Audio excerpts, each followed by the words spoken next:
नमस्कार दोस्तों, स्वागत है आपका कल्कि पुराण के 8वें अध्याय में। दोस्तों, अब तक हमने देखा कि अध्याय 6 में भगवान कल्कि ने विभिन्न ऋषियों से आशीर्वाद प्राप्त किया और धर्म युद्ध की तैयारी की। और अध्याय 7 में उन्होंने अधर्मी राजाओं पर आक्रमण किया और राजा शशिवर्ण, बकुल, भीममाल आदि का वध कर धर्म की पुनर्स्थापना की। अब अध्याय 8 में भगवान कल्कि अपने अगले अभियान पर निकलते हैं। इस अध्याय में वे नए शत्रुओं का सामना करते हैं, देवताओं से आशीर्वाद प्राप्त करते हैं और एक नया संकल्प लेते हैं। शेष अधर्मी राजाओं की सभा। राजा शशिवर्ण और अन्य दुष्ट शासकों की मृत्यु के बाद भी कुछ अधर्मी राजा अभी भी जीवित थे। इनमें प्रमुख था राजा द्रुम्मुख, जो एक अत्याचारी और धर्म विरोधी शासक था। इसके साथ ही कुछ अन्य राजाओं ने मिलकर भगवान कल्कि के विरुद्ध युद्ध की योजना बनाई। द्रुम्मुख ने अपने दरबार में घोषणा की, भगवान कल्कि हमारे सभी सहयोगियों को नष्ट कर चुके हैं। यदि हमने शीघ्र ही कोई योजना नहीं बनाई तो वे हम सभी को समाप्त कर देंगे। तब एक अन्य राजा साल्व ने कहा, हमारे पास अब भी एक बड़ा सैन्य बल है, हमें एक साथ मिलकर उन सब पर आक्रमण करना चाहिए। भगवान कल्कि की अगली यात्रा। भगवान कल्कि को जब ज्ञात हुआ कि द्रुम्मुख और अन्य अधर्मी राजा फिर से एकत्र हो रहे हैं, तो उन्होंने अपनी सेना को संगठित किया। सेना का विस्तार। भगवान कल्कि ने अपने भाइयों और सेनापतियों को बुलाकर कहा, अब समय आ गया है कि अधर्म की जड़ को संपूर्ण रूप से समाप्त कर दिया जाए। हमें उन सभी राज्यों में जाना होगा जहां अधर्मी राजा अभी भी शासन कर रहे हैं। उन्होंने आसपास के धर्मनिष्ठ राजाओं को भी अपने अभियान में शामिल होने के लिए आमंत्रित किया। उनकी सेना ने अब और अधिक वीर योद्धा सम्मिलित हो गए। भगवान शिव और मां दुर्गा का आशीर्वाद। इस युद्ध में जाने से पहले भगवान कल्कि ने हिमालय की ओर यात्रा की।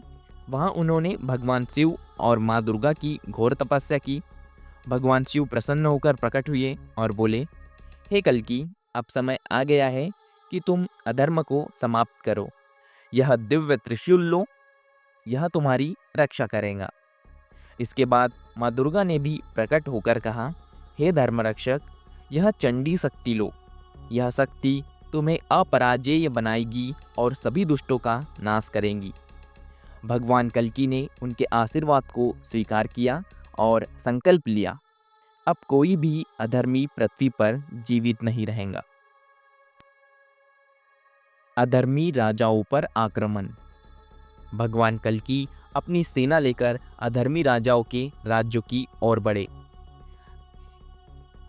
राजा द्रुम्मुख का अंत। जब भगवान कल्कि की सेना राजा द्रुम्मुख के राज्य पहुंची तो वहां एक भयंकर युद्ध हुआ। द्रुम्मुख ने अपने सैनिकों को आगे बढ़ने का आदेश दिया, लेकिन भगवान कल्कि के योद्धाओं ने उन्हें परास्त कर दिया। अंततः भगवान कल्कि ने त्रिशूल से द्रुम्मुख का वध कर दिया। राजा साल्व का संहार।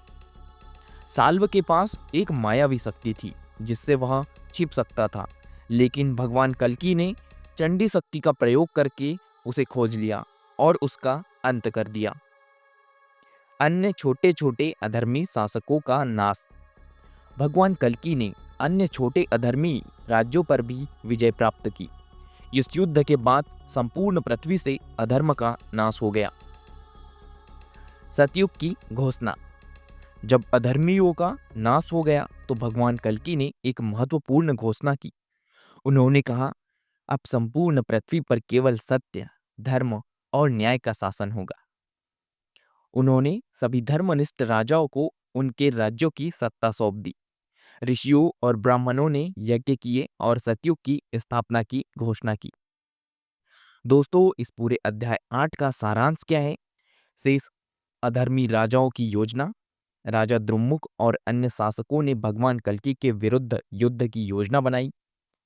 भगवान कल्कि की यात्रा और सेना का विस्तार। उन्होंने अधिक से अधिक धर्मनिष्ठ योद्धाओं को संगठित किया। भगवान शिव और मां दुर्गा का आशीर्वाद। उन्हें त्रिशूल और चंडी शक्ति प्राप्त हुई।